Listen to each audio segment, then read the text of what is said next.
Halo, bertemu kembali dengan saya Berniadi Mobala.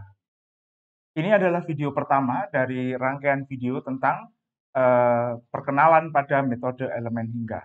Nah, kita akan mulai video pertama ini dengan review mekanika teknik dan kemudian kita akan membahas elemen satu dimensi yaitu elemen batang atau bar elemen. Mari kita mulai.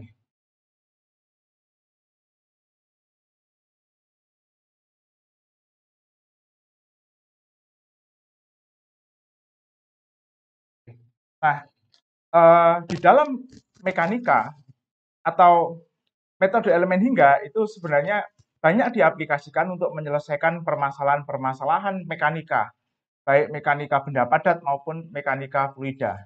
Nah, sebelum kita masuk kepada pembahasan tentang metode elemen hingga, kita akan mereview beberapa besaran dalam eh, mekanika. Nah, utamanya mekanika benda padat. Nah, mari kita mulai dengan tipe besaran. Oke.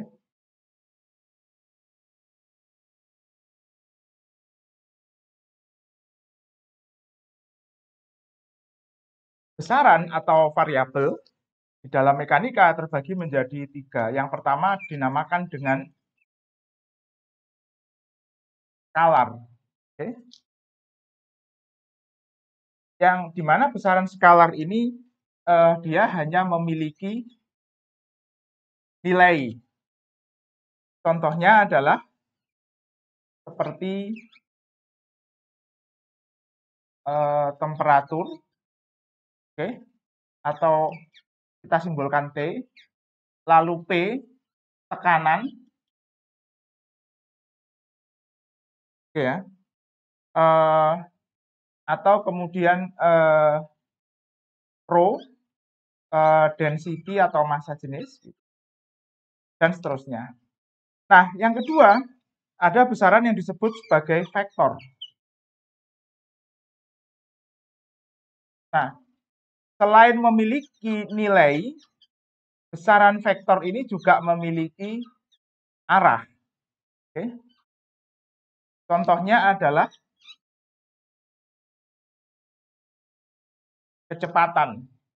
Sebuah benda yang bergerak ke kanan, oke, dengan kecepatan sebesar misal 1 meter per second, ya, itu tidak sama dengan ketika benda tersebut bergerak ke kiri dengan meskipun kecepatan besarnya sama, yaitu 1 meter per second.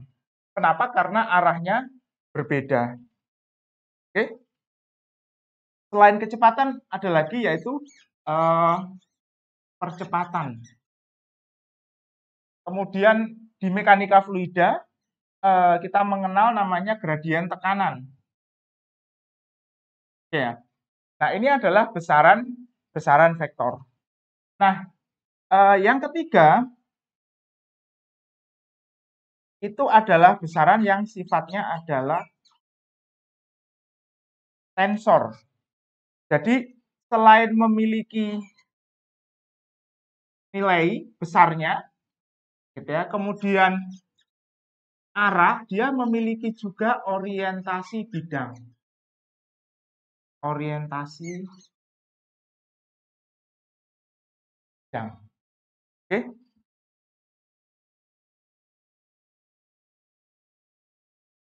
Nah, eh,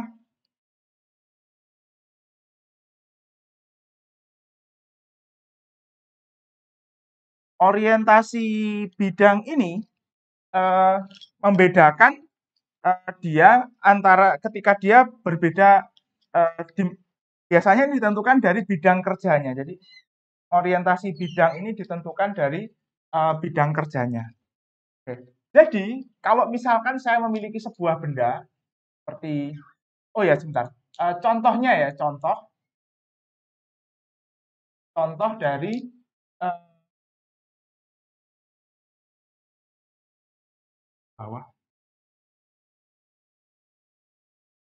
Contoh dari besaran tensor itu adalah tegangan atau stres, gitu ya. Lalu juga regangan atau strain. Oke. Nah, apa yang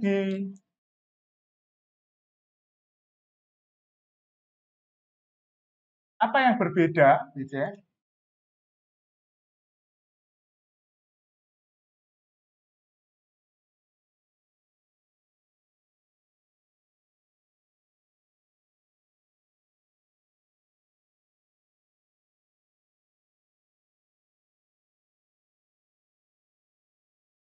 Apa yang berbeda? Jadi eh, kalau misalkan kita punya sebuah poros seperti ini katakanlah, oke,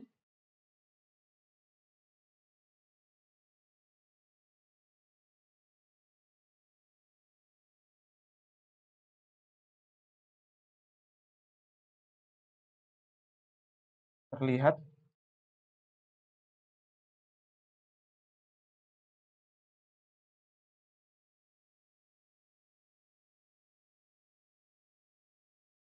oke. Misal kita memiliki sebuah poros, lalu kita ambil satu elemen kecil di sini, kita tinjau berapa tegangan yang terjadi, gitu ya. Nah, eh, katakanlah kita ambil elemennya itu berbentuk kubus, gitu ya. Pada bidang ini itu bisa terjadi tegangan yang arahnya tegak lurus bidang. Ini yang kita sebut dengan tegangan normal. Lalu bisa jadi ada tegangan yang eh, bekerja sejajar bidang. Ini yang kita sebut dengan tegangan geser. Lalu di bidang ini itu juga sama. Ada nanti tegangan yang bisa bekerja tegak lurus, ada tegangan yang bekerja sejajar dengan bidang. Jadi selain arah gitu ya, relatif terhadap bidang, maka dia punya orientasi terhadap bidang juga. Ini yang membedakan antara tensor dengan vektor. Oke. Nah, apabila kita bekerja pada sebuah benda yang katakanlah gayanya itu satu dimensi, maka nanti eh, tegangan ini juga akan kita bisa sederhanakan menjadi besaran yang arahnya satu dimensi pula.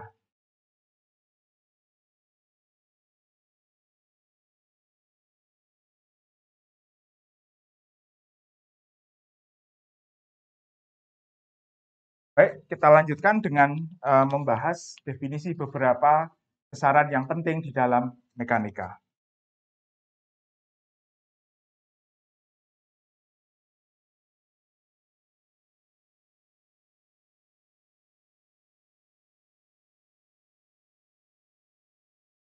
Oke, yang pertama adalah gaya. Eh, kita biasa mensimbolkan gaya ini dengan F, gitu ya, yang merupakan sebuah vektor, gitu ya, dan biasanya disimbolkan dengan panah atau ditulis tebal karena dia memiliki arah dan juga memiliki besar. Oke. Nah, gaya itu kita definisikan sebagai dorongan atau tarikan yang menyebabkan benda itu mengalami perubahan posisi, gitu ya, atau bentuk. Nah, sesuai dengan eh, hukum Newton kedua, gitu ya, maka atau dan hukum Newton pertama, gitu ya. Nah, sebuah benda yang mengalami gaya,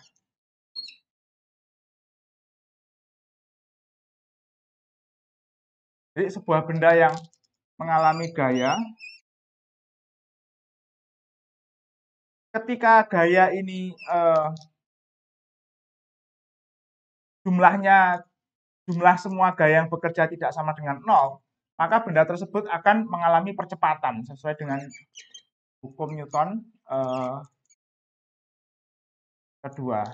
Nah, percepatannya sebesar F dibagi dengan gaya yang bekerja dibagi dengan massa benda. Oke. Nah, kalau kemudian ada gaya lain yang melawan gaya sebelumnya, sehingga jumlah dari kedua gayanya itu sama dengan 0, maka bendanya akan diam, gitu ya. Kalau tetap diam, atau kalau belum sebelumnya benda itu bergerak dengan kecepatan tertentu, maka kecepatannya akan konstan. Oke. Jadi ketika jumlah gaya yang bekerja itu eh, lebih dari 0, gitu ya, ketika sigma F-nya ini tidak sama dengan 0, maka benda akan mengalami yang namanya percepatan atau perubahan kecepatan. Tapi ketika kemudian eh, total gaya yang bekerja ini sama dengan 0, maka benda itu akan tetap diam atau tetap bergerak dengan kecepatan konstan. Oke. Jadi dengan V yang tetap. Nah, namun demikian, meskipun dia nanti tetap diam atau bergerak dengan V tetap, benda itu akan bisa mengalami perubahan bentuk. Oke. Jadi kalaupun posisinya itu tetap, lokasinya itu tetap sama, gitu ya, karena jumlah total gaya yang bekerja itu sama dengan 0. Nah, benda ini akan tetap masih bisa mengalami perubahan bentuk. Oke. Nah,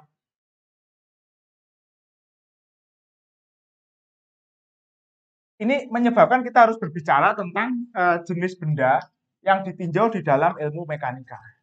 Nah, di dalam ilmu mekanika, benda itu diidealisasi, gitu ya, itu sebagai dua hal, sebagai dua tipe. Yang pertama adalah benda tegar, ya. Ini benda yang sangat kaku,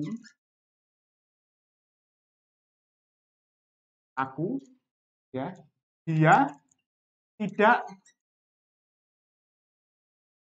mengalami deformasi atau perubahan bentuk. Oke. Kemudian ada benda elastis. Jadi yang benda tegar ini ketika sigma gaya ini sama dengan 0, maka dia diam dan bentuknya tidak berubah. Oke. Ketika sigma gayanya itu tidak sama dengan 0, ya dia akan bergerak. Nah, benda elastis ini dia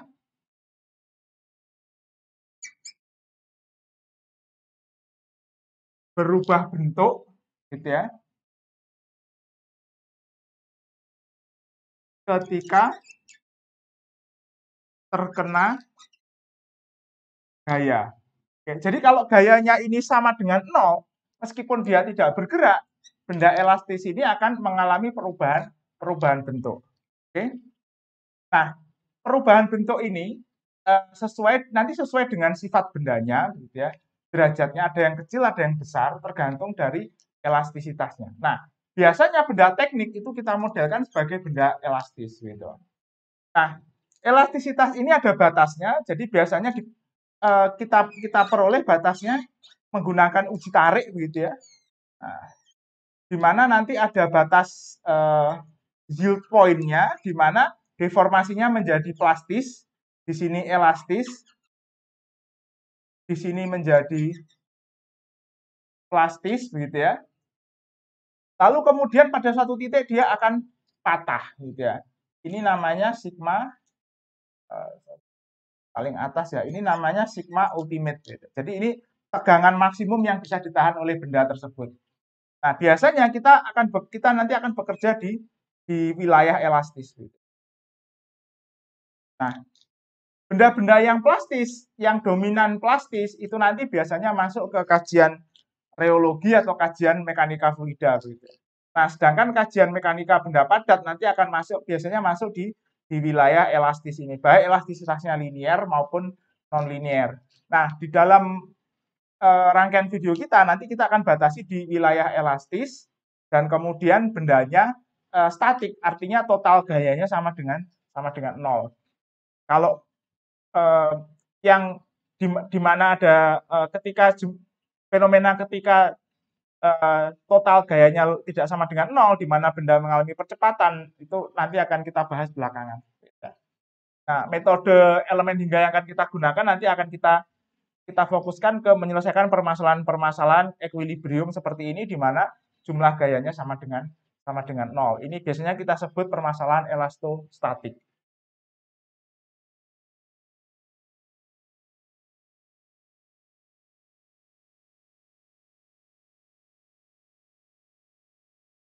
Baik, selanjutnya kita akan membahas tentang tegangan atau stres.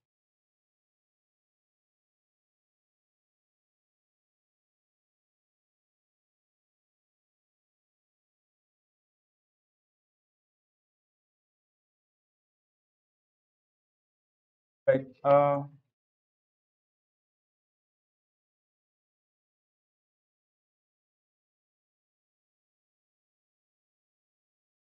simbolkan dengan sigma atau tau. Simbol sigma biasanya kita gunakan untuk mensimbolkan tegangan normal, tau kita gunakan untuk mensimbolkan tegangan geser. Oke. Nah, tegangan itu kita definisikan sebagai gaya per satuan luas. Jadi secara sederhana apabila kita punya gaya yang seragam gitu ya, searah gitu ya, dan kemudian dia bekerja pada sebuah bidang yang tegak lurus gaya tersebut yang luasnya A, maka kita bisa menuliskan tegangan ini sebagai F per A. Oke.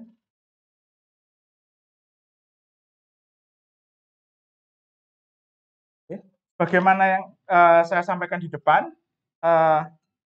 terbagi menjadi tegangan normal,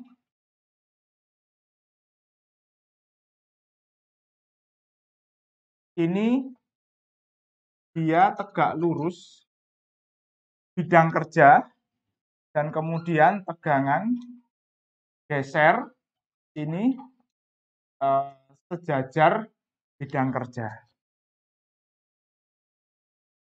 Oke. Lalu kemudian ada konsep lagi yang harus kita definisikan, yaitu displacement.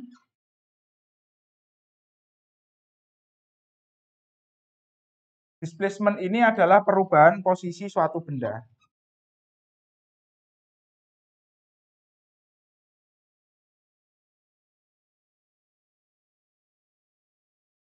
Oke. Nah, ketika sebuah benda, kalau saya punya sebuah benda dengan bentuk acak seperti ini, ketika masing-masing titik ini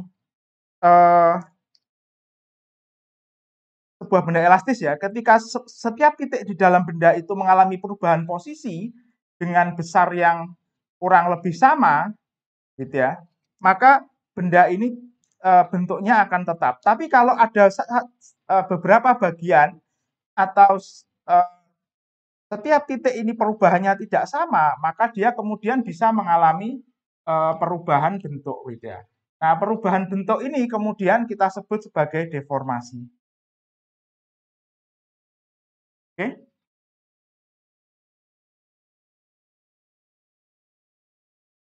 Nah, di sini nanti displacement ini akan kita simbolkan dengan U.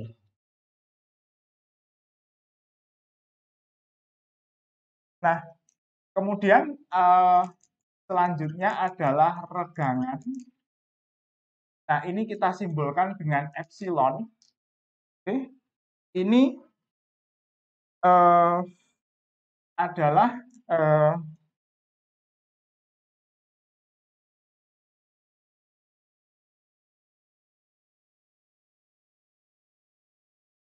perubahan posisi atau kemudian displacement relatif gitu ya terhadap posisi awal. Jadi regangan itu bisa kita tuliskan secara sederhana seperti ini. Oke. Jadi perubahan displacement arah sumbu X dibagi dengan turunan displacement searah sumbu X terhadap koordinat sumbu X sendiri. Oke. Nah, kemudian modulus yang ini kita simbolkan sebagai E, gitu ya.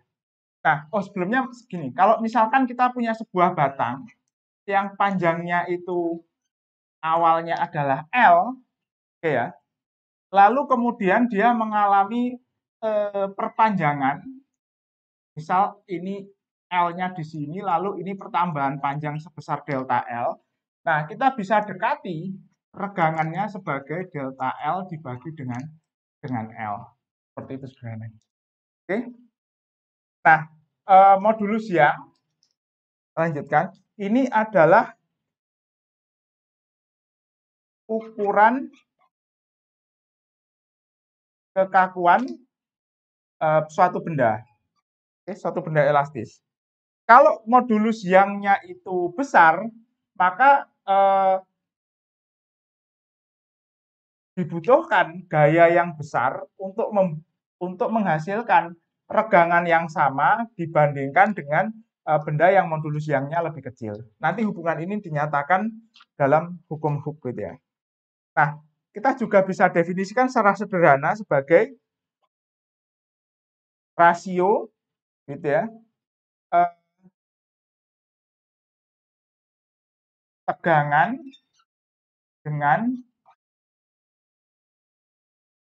regangan. Oke. Nah, selanjutnya adalah rasio Poisson, ini disimbolkan dengan nu, ini kita baca sebagai nu. Ya, ini kita baca sebagai epsilon gitu ya. Ini sigma dan ini adalah tau. Oke ya. Nah, rasio Poisson ini adalah rasio regangan yang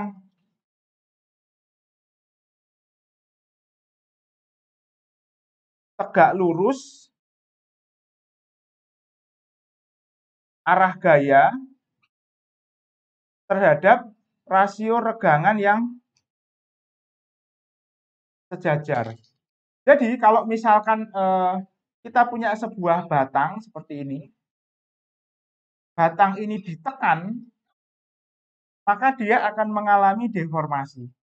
Nah, selain dia dalam jangkauan elastis, nanti dia akan mengalami pengecilan panjang, tapi di sisi lebarnya ini dia akan bertambah. Nah, berapa rasio antara deformasi di arah kedua arah inilah yang kemudian menjadi dinamakan dengan Poisson ratio. Oke.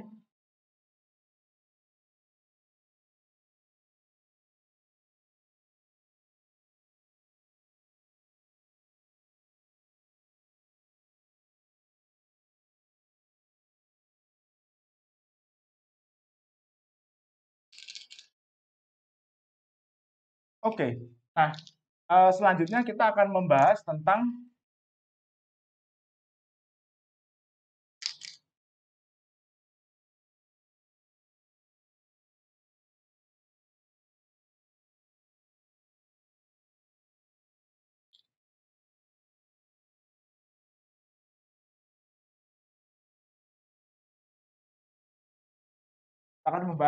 hukum Hooke. Nah, pada dasarnya hukum Hooke ini menjelaskan hubungan antara tegangan ya, dengan regangan. Jadi kalau kita punya sebuah tegangan yang tegangan normal yang seragam, hubungannya sederhana seperti ini ya. Ini hubungan satu dimensi.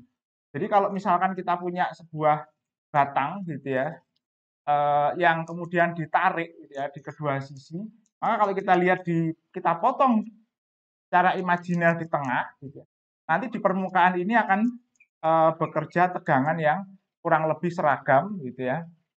Nah, kemudian hubungan antara regangan yang terjadi ini diberikan oleh hukum Hooke ini. Nah,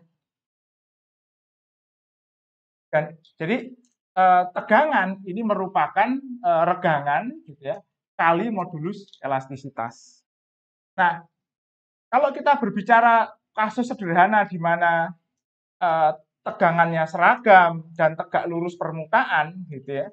Nah, misalkan permukaan ini luasnya A, maka kita bisa kalikan kedua ruas dengan A.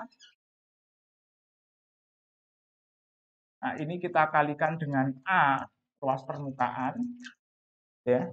Dari definisi tegangan kita peroleh bahwa ini adalah gaya, gitu ya, gaya searah sumbu X. Ya. Nah, dari definisi tadi bahwa regangan ini adalah parsial U per parsial X sama dengan delta L dibagi L, maka ini bisa kita sederhanakan menjadi ya delta L per L. Oke. Nah, ini kemudian bisa kita sederhanakan lebih lanjut sehingga kita tulis seperti ini. Nah, kalau kita lihat ini adalah perubahan panjang dari bendanya. Jadi kalau misalkan bendanya itu awalnya panjangnya adalah L, setelah terkena gaya dia akan bertambah panjang. Misalkan kita anggap gayanya tarik, ini sejauh delta L. Oke. Nah, kalau kita lihat ini adalah pertambahan panjang, ini adalah sebuah konstanta karena modulus elastisitas merupakan sifat benda, A juga sifat benda, gitu ya. Dalam hal ini kita anggap permukaan tidak ada pengecilan, begitu ya. Jadi sebenarnya kalau kita lihat ketika ada tarikan seperti ini, nah, benda akan memanjang dan sebenarnya di arah lebarnya ini dia akan mengalami pengecilan sesuai dengan Poisson rasionya. Tapi kalau kita punya sebuah benda yang katakanlah pejal dan sangat panjang seperti batang begini ya, nanti pengecilan di arah aksial ini, pengecilan ke sana itu nanti cukup kecil sehingga kita bisa abaikan. Oke, jadi ini bisa kita anggap sebagai konstan. Nah, jadi kita memperoleh hubungan di mana ini adalah konstanta, ini adalah perubahan panjang. Nah, ini mirip dengan hukum Pegas, gitu ya. Sehingga kemudian suku ini sering disingkat dengan K untuk memudahkan. Jadi kita nanti punya seperti ini, K kali delta U, di mana K itu adalah E kali A per L. L-nya kita tulis dulu besar aja. L atau panjang benda. Oke.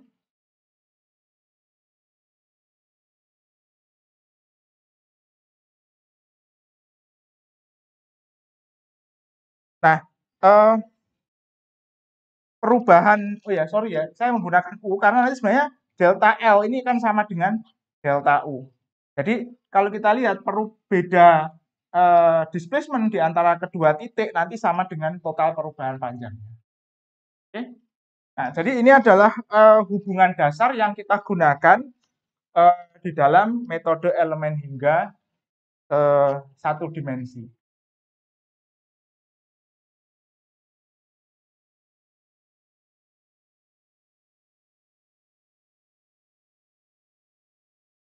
Ya, nah kita akan jelas selanjutnya kita akan membahas tentang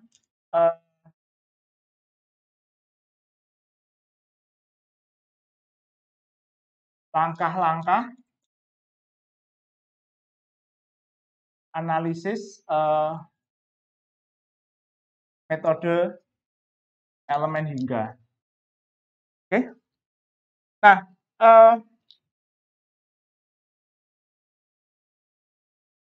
langkah yang pertama ini secara garis besar kita namakan dengan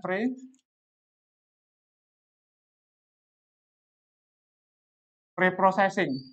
Jadi baik analisis ini kita lakukan secara manual maupun dilakukan menggunakan bantuan perangkat lunak, maka tetap ada langkah yang namanya pre-processing, di mana kita melakukan proses diskretisasi, atau secara umum ini adalah proses pemodelan.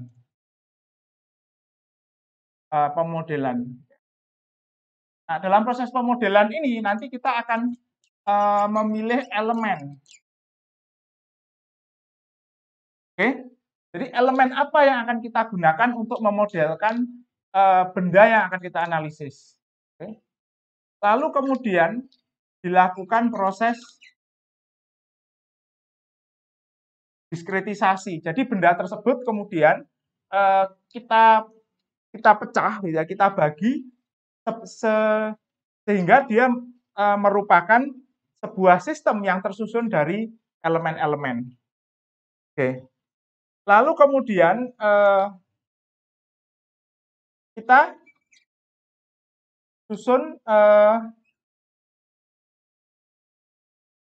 persamaan untuk tiap elemen, gitu ya. Lalu kemudian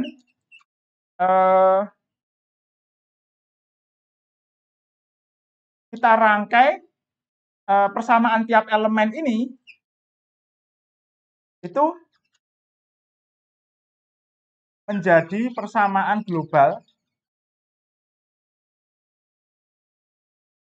yang berlaku untuk seluruh sistem, gitu ya. Untuk satu rangkaian benda tersebut. Oke. Lalu kemudian kita masukkan efek dari kondisi batas. Nah, apa ini kondisi batas? Nanti akan kita bahas. Oke. Lalu kemudian langkah selanjutnya adalah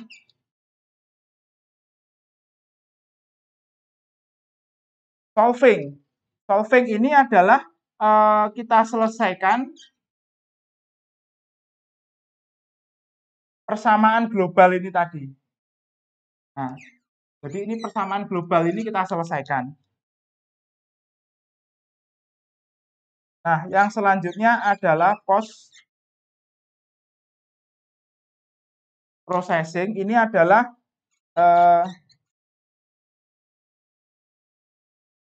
tampilkan hasil analisis. Oke. Kalau kita melakukan analisis secara manual, di mana jumlah sistem ini jumlah elemen hanya sedikit, gitu ya. Proses post processing ini sederhana. Kita mungkin cukup menampilkan besar dari gaya reaksi, displacement atau tegangan dalam bentuk tabel atau grafik sederhana. Tapi kalau kita menganalisis sebuah benda yang katakanlah kompleks, jumlah elemennya sangat banyak, maka nanti kita akan membutuhkan proses post processing ini juga tidak sederhana, karena kita juga nanti membutuhkan bantuan perangkat lunak untuk melakukan proses post processing ini. Nah, kalau kita bicara juga tentang benda teknik yang real, yang katakanlah geometrinya kompleks, proses 1, 2, 3 ini nanti harus kita lakukan dengan bantuan perangkat lunak, terutama proses solving ini ya. Karena proses solving ini nanti kita harus menyelesaikan persamaan global yang merupakan sistem persamaan linier, yang jumlahnya nanti sebanding dengan jumlah elemen yang digunakan. Oke.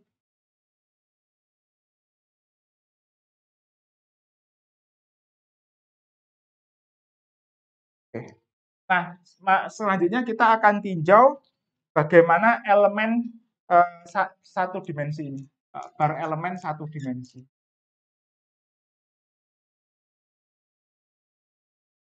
Oke, jadi ini merupakan elemen yang bentuknya itu seperti sebuah batang seperti ini. Oke.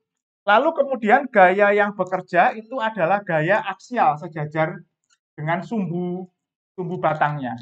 Oke. Lalu kemudian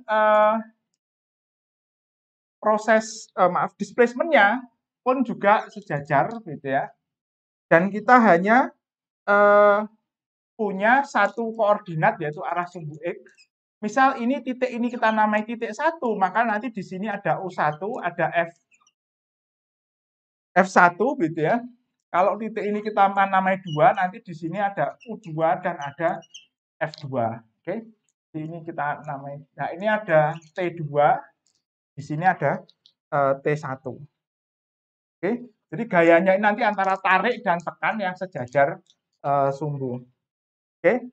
Nah, elemen ini tidak mampu menahan gaya aksial, gaya lateral atau gaya transversal yang tegak lurus sumbu, ini tidak bisa dia. Jadi ini bar elemen ini hanya terbatas untuk memodelkan sistem-sistem yang di mana gaya yang bekerja itu sejajar dengan sumbu dari bendanya. Oke. Nah, di sini hukum Hooke satu dimensi tadi berlaku begitu ya. Nah, kemudian tidak ada gaya yang bekerja di tengah batang. Jadi misalkan di sini ada gaya eksternal ke sana itu yang bekerja, ini tidak boleh ada seperti ini. Oke. Nah, jadi gaya tariknya ini gitu ya. Itu nanti kita modelkan menggunakan persamaan di hukum Hooke tadi gitu. Jadi misalkan T2 gitu ya. Ini saya namai T21, ini saya namai T12. Ya. Nah, kita bisa tuliskan, jadi persamaan satu elemen ini, persamaan satu elemennya, itu seperti ini. T21 itu adalah A kali E dibagi L. L ini adalah panjang batang mula-mula, gitu ya. Dikalikan dengan delta U. Delta U-nya untuk ini adalah U2 dikurangi U1. Sementara yang T12 karena arahnya berlawanan dan kasus yang kita analisis adalah kasus setimbang, maka besarnya sama.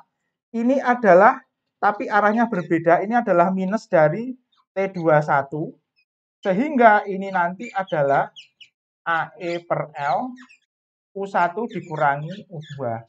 Nah, U1 ini adalah displacement di titik 1 yang dialami oleh benda ini, U2 adalah displacement di titik 2. Oke. Nah,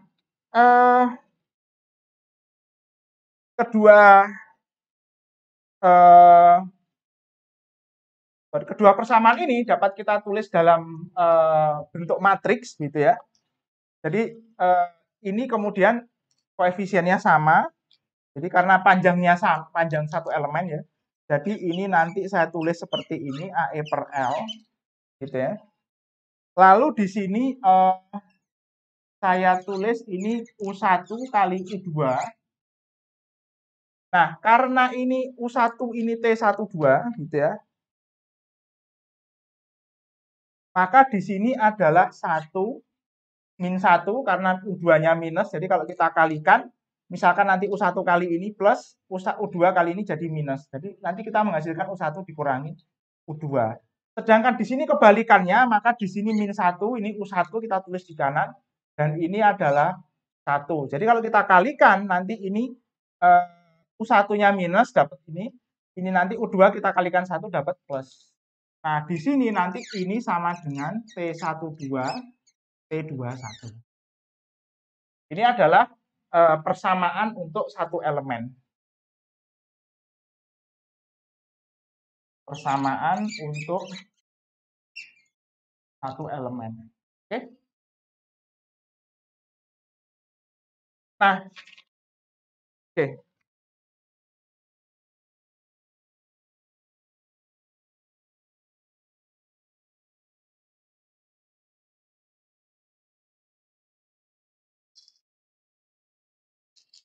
Baik, kita lanjutkan dengan membahas proses diskretisasi.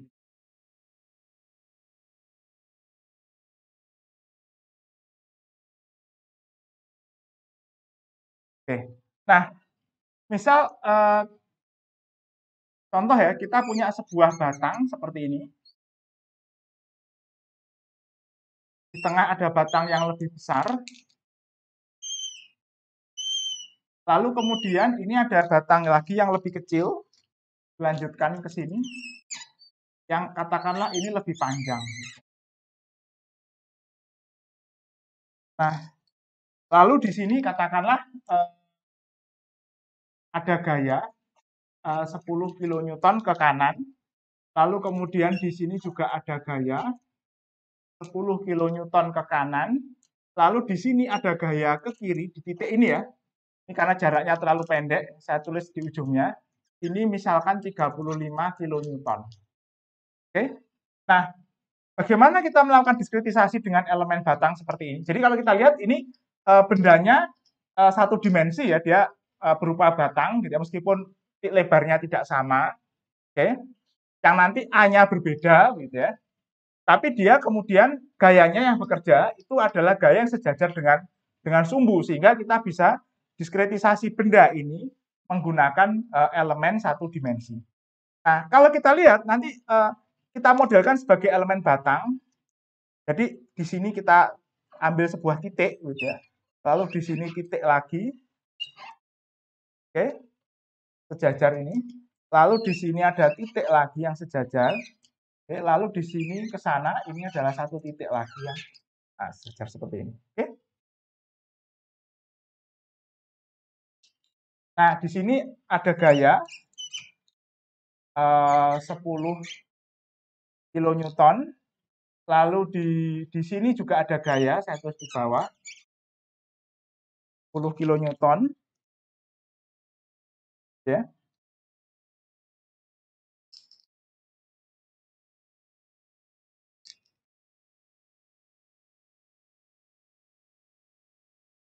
Lalu di sini ada gaya yang ke kiri, ini 35 kN. Oke. Nah, kalau kita lihat ini yang dinamakan dengan batang, inilah yang dinamakan dengan elemen. Oke. Jadi ini rangkaian dari elemen. Lalu titik-titik yang menghubungkan batang ini yang kita sebut sebagai nodal point. Kita terjemahkan sederhana saja sebagai titik nodal gitu ya. Node ini adalah sambungan dari dua garis katakanlah begitu ya.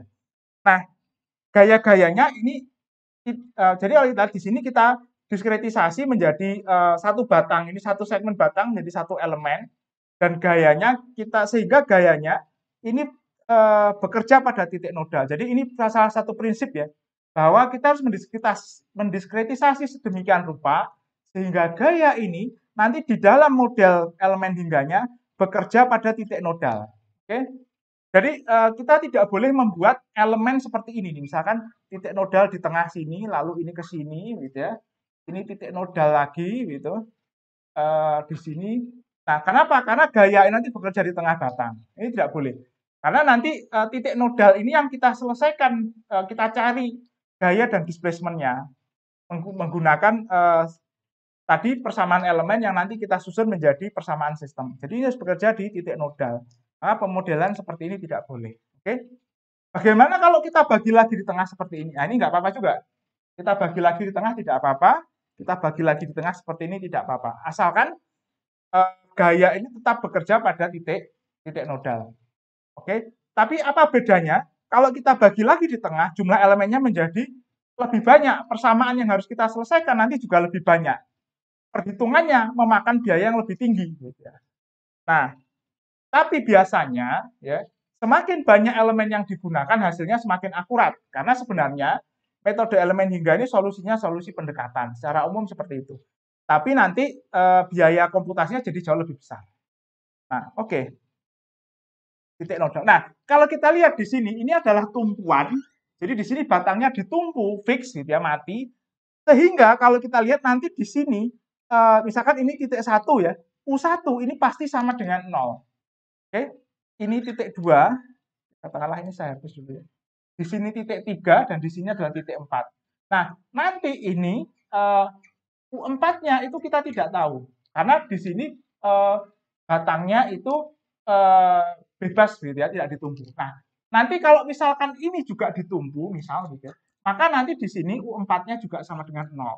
Jadi kondisi batas ini salah satunya harus diketahui atau dua-duanya diketahui. Oke ya. Kalau kondisi batas ini tidak diketahui, nanti persamaan ini sulit diselesaikan gitu. Biasanya secara umum seperti itu. Oke. Nah, jadi ini harus diketahui.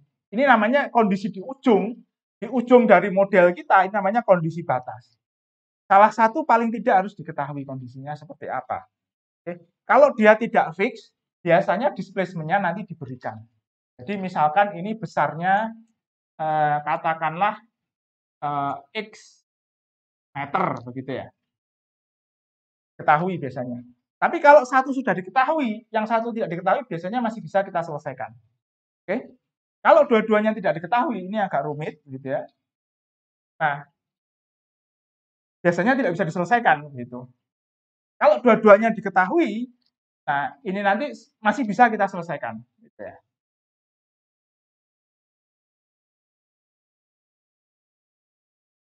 Nah, kemudian ini adalah gaya eksternal, oke ya.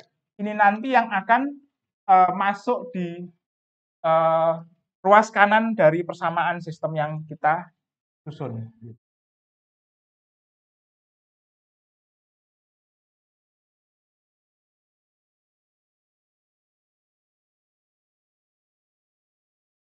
Oke, nah proses selanjutnya setelah diskritisasi adalah kita nanti menyusun persamaan masing-masing elemen, lalu persamaan masing-masing elemen itu kita rangkai menjadi persamaan global, gitu ya.